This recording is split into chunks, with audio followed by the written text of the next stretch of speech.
Hola, ¿qué tal? ¿Cómo están?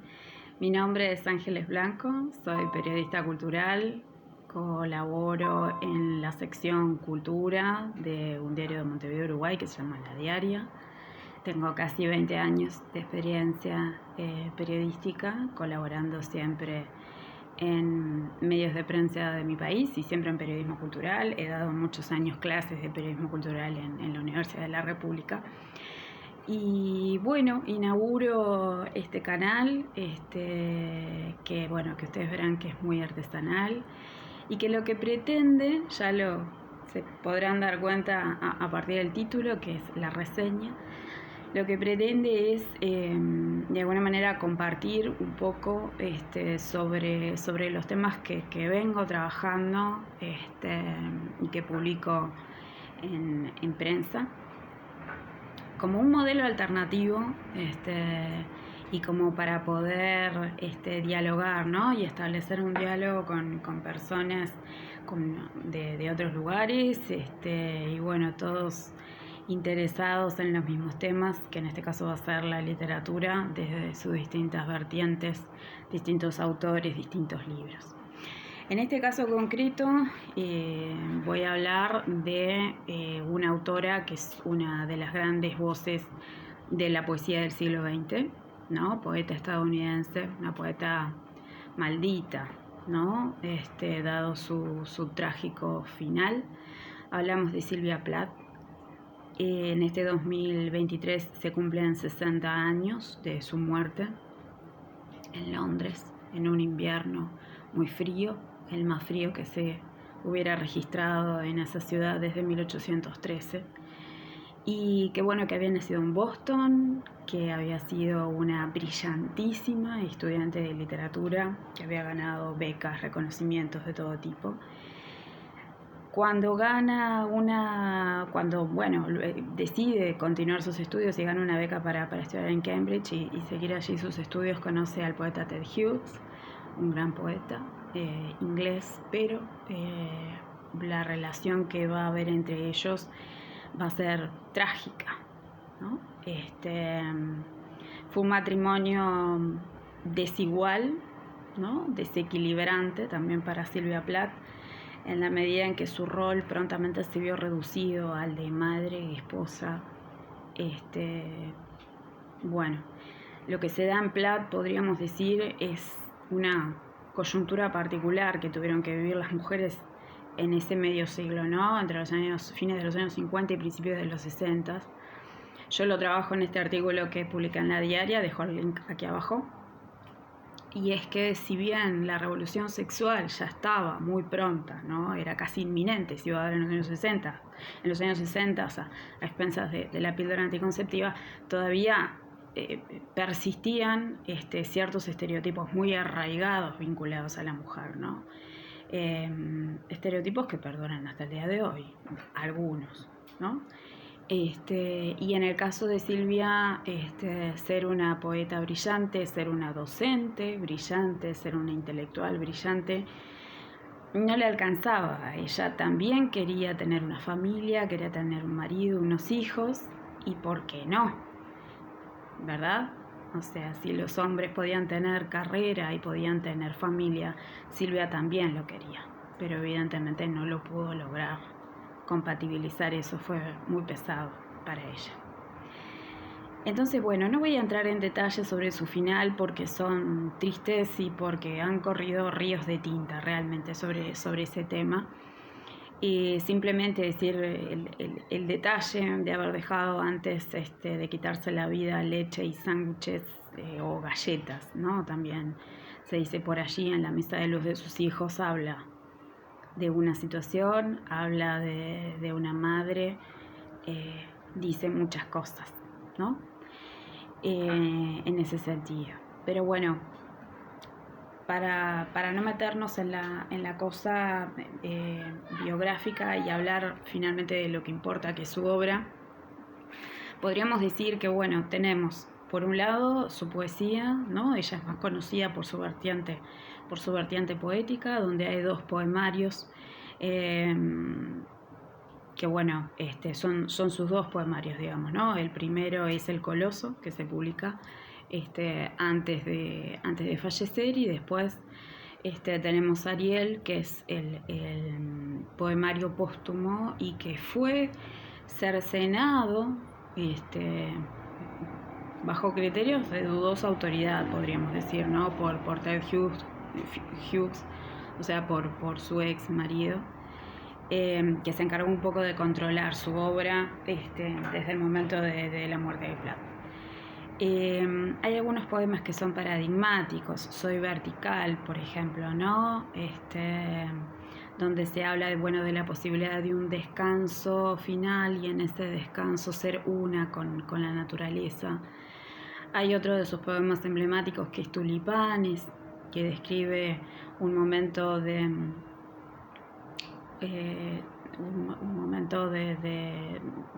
una de sus internaciones, ¿no? Describe todo un ambiente hospitalario y donde la fotografía del esposo con su hija punzan su piel, ¿no? La enganchan como anzuelos, dice ella en su poesía, lo que está delatando evidentemente un vínculo difícil, ¿verdad? Y en esto, ¿por qué acá se empieza a mezclar la obra con la vida? Porque Sylvia Plath fue una poeta confesional, ¿no? Ella escribe a esa corriente que inició Robert Lowell hacia mediados de siglo. Anne Sexton, que fue una amiga y compinche, digamos, de Plath, también fue otra gran poeta confesional, murió de una manera parecida, por lo menos, ¿no? Por suicidio. Y se atrevieron estas mujeres a hablar, y Lowell también, a hablar de temas que hasta entonces eran tabú: menstruación, enfermedad psiquiátrica, todo aquello de lo que no se hablaba, se comenzó a hablar. Y Silvia lo hizo, y lo exploró en su poesía, y lo exploró también en su prosa. Antes de ir a su prosa, algunos otros poemas paradigmáticos, por ejemplo, Daddy, Papi, ¿no? En español, donde tiene algún verso muy potente todavía, ¿no? Donde ella dice que toda mujer ama a un fascista. Donde allí uno puede inferir un montón de cosas que tienen que ver con su vida y con su relación tan difícil. Si bien la figura del padre ya está presente en el título, en realidad hay como una traslación de la figura paterna, la figura de Hughes. Se dicen, es un poema muy duro, es un poema también que se anima a trabajar con la historia reciente en ese momento, habla de los campos de concentración. El elemento alemán es algo importantísimo en la literatura de Plath. Su padre era emigrado alemán, su madre era también hija de austríacos. A ella el alemán le hacía recordar un alambre de púas, le resultaba muy difícil aprender el alemán. Su poesía, gran poesía, que en lo posible hay que tratar de leer en su idioma original, porque, como toda poesía, ¿no? Por un tema de sonoridad, de ritmo, de rima. Así que en ese sentido yo les recomiendo esta antología bilingüe de Visor.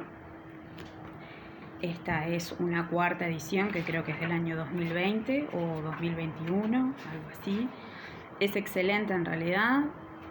Tiene un estudio de Jesús Pardo en el prólogo que es muy interesante para abordar su poesía. Pero antes de terminar el video quisiera hablar brevemente de su narrativa, que para mí fue toda una revelación, porque Plath, se conoce más por su poesía y no por su narrativa. Pero fue realmente una revelación encontrar La campana de cristal, leer La campana de cristal, que es su única novela publicada, y es una novela que se adelanta claramente a todo este boom que tenemos hoy de las escrituras del yo. Está firmada con un seudónimo, Victoria Lucas, y lo que aparece allí es la vida de Plath a través de un alter ego que es Esther Greenwood, que es la propia Sylvia Plath. Que en la primera parte, lo que vemos es una chica brillante que se gana una beca para trabajar en Nueva York en una revista.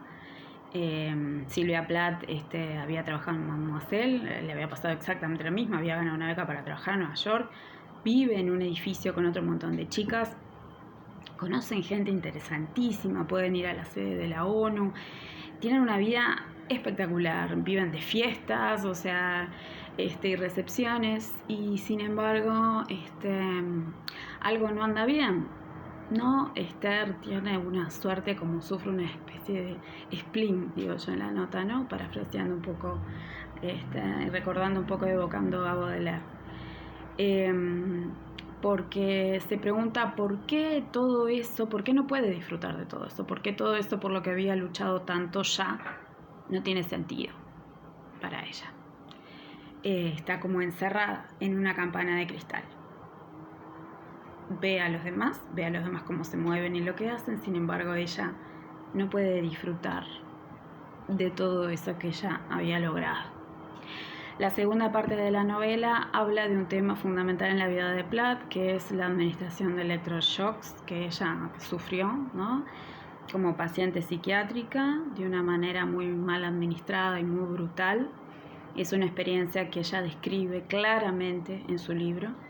Y hay un paralelismo entre esta administración de electroshocks y el comienzo de la novela, cuando ella dice que se sentirá ser quemado vivo cuando lee las noticias en los subtes, ¿no? De Nueva York, en los kioscos, podríamos decir, sobre la condena a muerte en la silla eléctrica del matrimonio Rosenberg, que es un episodio de la Guerra Fría, ¿no? A este matrimonio se lo condena por espionaje para los soviéticos. Muy interesante entonces, porque ahí tenemos una nota de contexto que está claramente trabajada también en la novela. Así que bueno, les recomiendo leer a Sylvia Plath.